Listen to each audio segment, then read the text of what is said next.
What's up, everyone, and welcome to ClearTalk. So, in lieu of the military parade that is scheduled to happen tomorrow on Saturday evening, um, I had previously stated in a video that I wasn't sure of uh, any kind of precedent in a military parade being done in America before, or at least to the extent that is planned for tomorrow. So I decided to look this up a little bit. And so I have a video here, 6 minutes long, of a CBS News report after the military parade in 1991. That was the last time any kind of significant national military parade was done in Washington. At least, and then before that was like World War II. So I thought that I would share this with you and kind of talk about what I feel the main difference between what happened in 1991 versus what's happening now, and why it's different. Why now is way more concerning than even concern about this one was. So let me swap over and let's watch. This is the CBS Evening News. Bob Schieffer reporting. Good evening. Well, already they are saying tonight it was the biggest military celebration in the nation's capital since World War II, as Washington today honored the U.S. servicemen and women who fought in the Gulf War, both those who returned and those who died. 200,000 enthusiastic spectators watched a parade of troops and their weapons, all part. So as you hear there, he states that this was done after the return of soldiers from the Gulf War, and it was to celebrate those who returned and also to show respect and homage to those who died. Okay, that was the central purpose of this parade. Of the National Victory Celebration. Eric Engberg has our report. It was a day for saying thank you to heroes. Fittingly, it began with those who did not come back. At Arlington National Cemetery, President Bush placed a wreath at the Tomb of the Unknowns. And fighter planes passed over in the missing wingman formation to honor the men and women who died in the Gulf War. The president choked back tears several times as he spoke directly to loved ones of those who died. We celebrate the fact that each person we commemorate today gave up life for principles larger than each of us. Principles that at the same time form the muscle and strength of our national heart. Eileen Rollins said her son Jeffrey, killed in the desert, would have liked the ceremony. Jeff was total military. He loved the service and he loved his country. Faye Hawes's son Jimmy died when a missile hit his tank. He loved what he was doing and he died for what he believed in. On the wide boulevards just a few blocks from the White House, 8,000 Desert Storm troops were moving out. And once again, it was General Norman Schwarzkopf who set the cadence, leading the way as far as the presidential box, where he spent the rest of the parade as cheerleader and spotter for a clearly delighted George Bush. So much military hardware was moving that at times it appeared Washington was under attack. The stealth bomber, oddly shaped to deceive radar, led a fleet of 82 planes over the parade route. The Patriot missile got the loudest applause of the day. Several 100,000 spectators lined the streets, most with the same message. We're here just to say thank you and to celebrate our victory, but to say thank you to all the men and women who serve in the armed forces. I think that this is a wonderful occasion, but we don't want it to happen again because we don't want war. Peace activists had protested against today's celebration, but they drew only a few protesters to their rally. A Harrier jet fighter on display near the parade was splashed with blood, and the protesters were arrested and taken away. But the overall mood, Bob, was overwhelmingly celebratory and upbeat. And now on Washington's Mall, several 100,000 people have gathered for a USO show tonight, which will be capped off by what they say will be the biggest fireworks display in Washington history. Eric, this of course was called a celebration to honor those who fought this war, but in many ways it was also in honor of the people back home, wasn't it? I think that's right, Bob. I think that we sent one of the most professional armies in American history to fight the war against Saddam Hussein. They didn't expect any parades on the way back. They just felt that they had done what they were told to do and had accomplished their job. But I think the civilian sector of the country, the Americans who remember Vietnam and the divisions of that era, all wanted to make sure that the mistakes that happened at the end of that war weren't repeated and that these troops were given a hearty thank you, and that was all accomplished today. Thank you, Eric.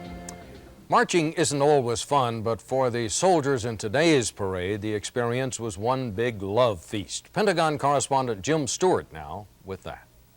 Thank you! You helped us! You deserve it! If it was in uniform today, it got hugged, kissed, saluted, and cheered as the American military experienced an outpouring of affection not witnessed here in 45 years. Fantastic, it's huge. There's so many people, I ain't seen this many people in my life. It was a day in search of superlatives. Spectacular. I think it's great. Fantastic. Breathtaking. This is icing on the cake, sir.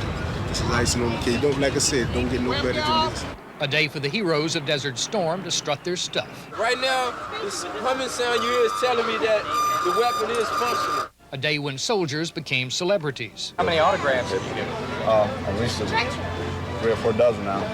Trying to get the writer's cramp. I've had a beer bought for me. I've had people give me shirts, T-shirts. Well, I had one lady in particular in an airport while I was in uniform, and she started crying, and she was just welcoming me home, and it was very overwhelming for me because I just didn't expect anything like that. No one quite expected anything like this. I felt enthused, you know. I could feel the electricity throughout the crowd as we were marching through. I figured maybe a town, a little small town, maybe your hometown have a parade for you, but nothing like this. I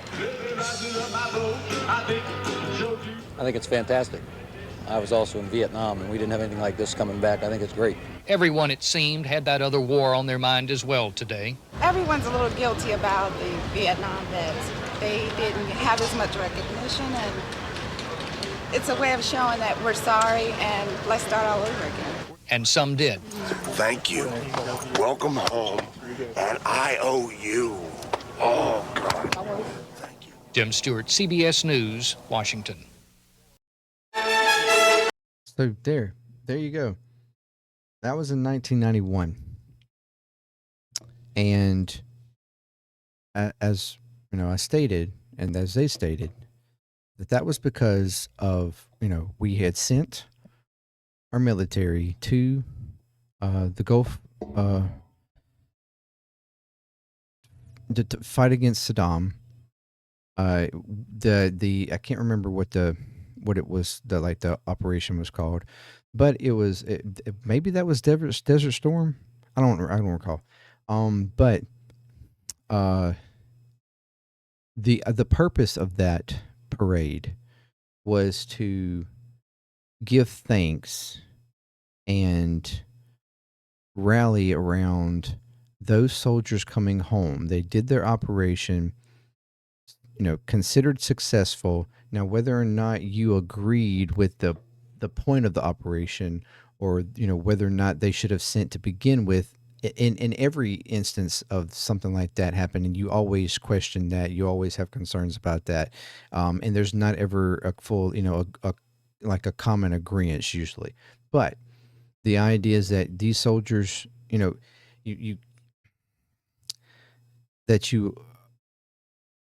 they are just doing their job. They're doing what's asked of them, and they go, they do it, and they come back. And that's what you're wanting, is for them to come back safe, from harm, and able to live their life, continuing on with their life.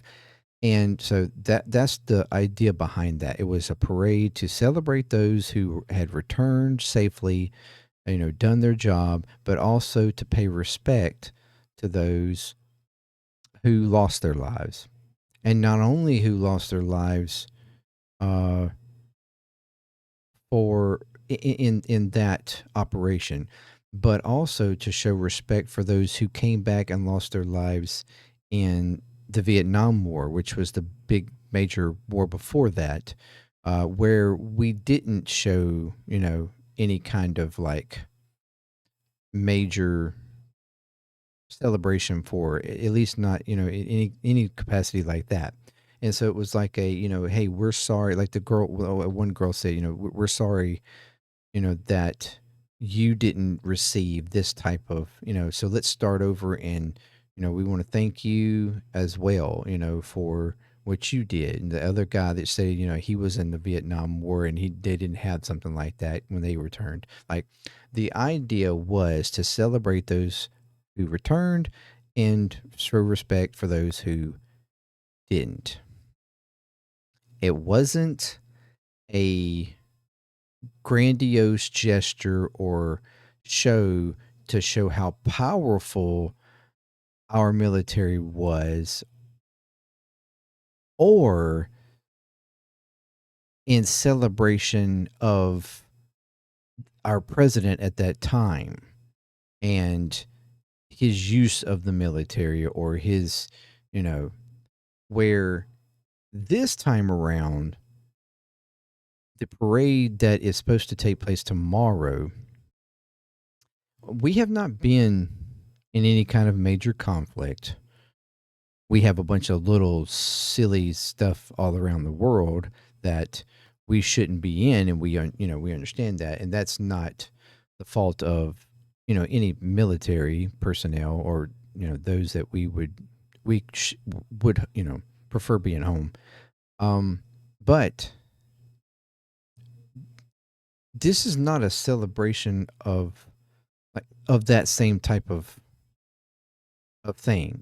We're not celebrating a military operation that we were successful for and people have come returned or whatever. Like, this is solely a parade built around a show of muscle and power and might. Like, this is solely to praise just the military in general. And not only that, but it's being done and was directed by Trump to do, coincidentally, also it being his birthday.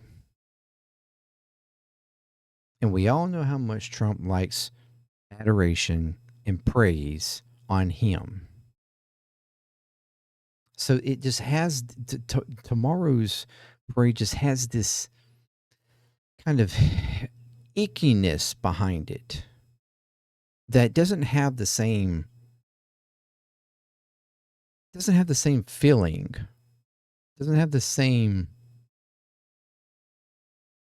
symbolism that parade in 91 had, where it felt like something that was earned, something that was respectful in nature. This is just a celebration of 250th anniversary of a war, of military might, and a president's birthday.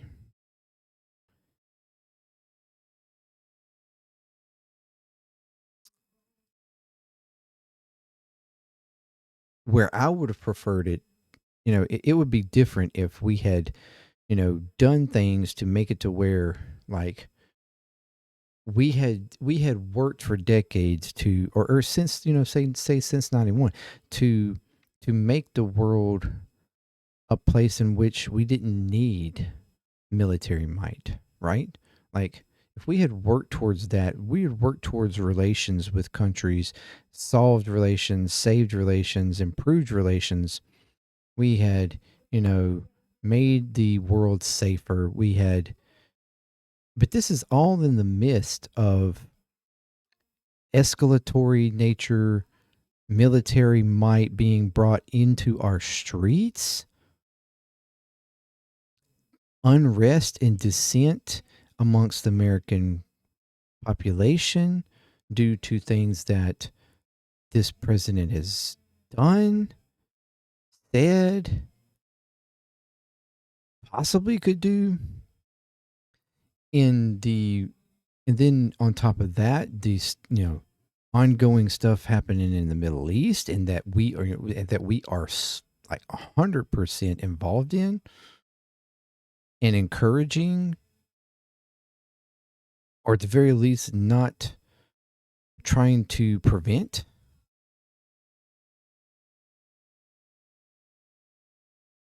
The escalatory nature that this administration has done towards every nation in the world when it came to the tariff thing, in trade, in our relationships with them, making all countries in the world have to take a step back and be like, ooh, we need to kind of reevaluate this relationship with the U.S. and what we need to do going forward. We are not improving relationships. We are not de-escalating conflicts. We are not making the world safer. We are on the brink of another war right now. We're on the brink of domestic civil unrest like we haven't seen in years, decades. This does not feel, at this moment in time, something that is appropriate, something that is respectful, something that is warranted. While on top of that, they're trying to pass, or maybe they did already pass, the highest military budget in the history of this country. The first time we have ever went beyond, we've ever even not only just hit, but go beyond $1 trillion. Unprecedented.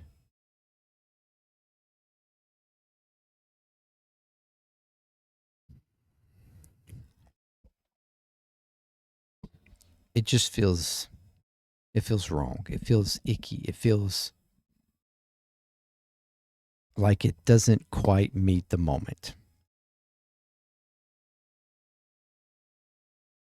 It isn't that kind of the story of this regime altogether, not quite meeting the moment.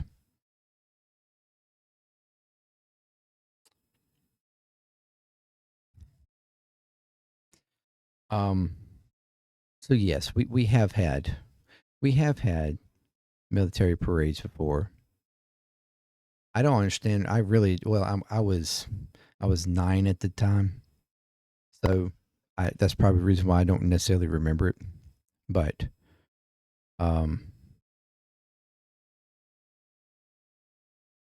even so, it was something that was respectful. It was something that was warranted, not only for that time, but warranted for previous times they did not get that type of recognition. It's understood. But this does not. This is a show. This is